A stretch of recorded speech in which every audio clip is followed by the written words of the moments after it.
Shalom, hari ini kita akan renungkan Injil Markus pasal 14, teksnya ayat 1-11, dan sudah dibagi 3 paragraf. Paragraf yang pertama ayat 1-2, imam-imam kepala dan ahli-ahli Taurat mencari jalan untuk membunuh Yesus. Paragraf yang kedua ayat 3-9, seorang perempuan mencurahkan minyak ke atas kepala Yesus, itu menjadi persiapan untuk penguburannya. Paragraf yang ketiga ayat 10-11, Yudas Iskariot, salah seorang dari 12 muridnya, janji dengan imam-imam kepala akan menyerahkan Yesus. Kesimpulannya, rombongan imam-imam kepala mencari jalan untuk membunuh Yesus, dan Yudas Iskariot datang dan janji dengan mereka akan menyerahkan Yesus. Ketika Yesus berada di Betania, di rumah Simon di Sikustanya, seorang perempuan membawa suatu buli-buli pualam berisi minyak narwastu murni. Dia mencurahkan minyak itu ke atas kepala Yesus. Dia adalah Maria, adik Lazarus, melalui Injil Yohanesnya. Memang ada orang yang berkata demikian. Untuk apa memboroskan minyak narwastu ini? Tetapi Yesus berkata, ia telah melakukan suatu perbuatan yang baik padaku. Tubuhku telah diminyakinya sebagai persiapan untuk penguburanku.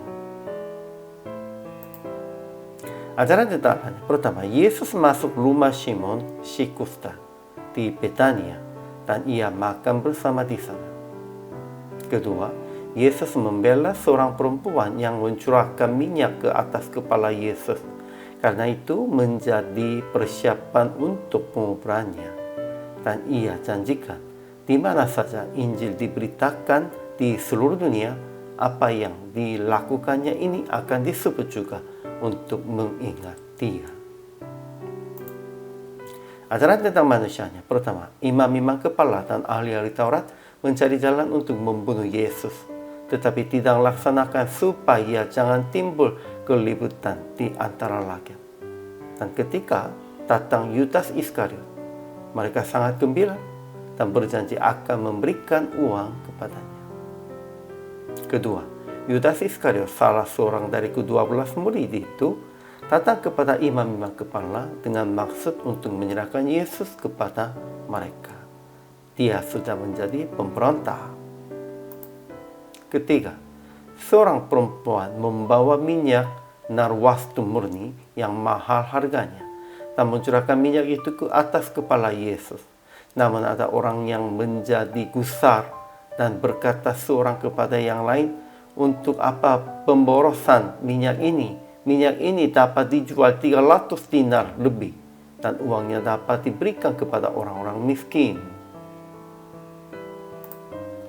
Kemudian aplikasi hari ini. Pertama, jangan mencari jalan-jalan yang membunuh orang lain, menganiaya orang lain.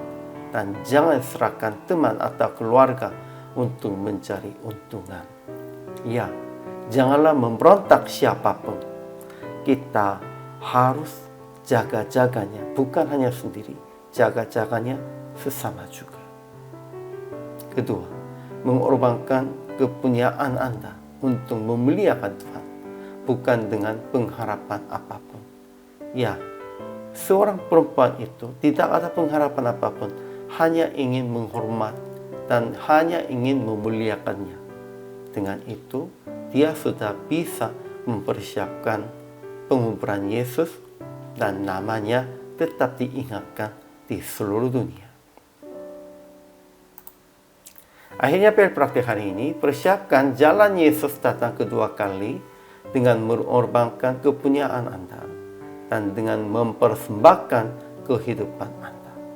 Seperti seorang perempuan mempersiapkan penguburan dan kebangkitan Yesus dengan minyak narwastu. Hari ini juga kita harus persiapkan jalan Yesus dan mempersiapkan untuk mereka juga, untuk Tuhan juga, dengan persembahan kehidupan, dengan mengorbankan milik sendiri juga. Inilah hamba Tuhan, Dan inilah kehidupan orang percaya. Hari ini juga selama melayani, Tuhan Yesus memberkati.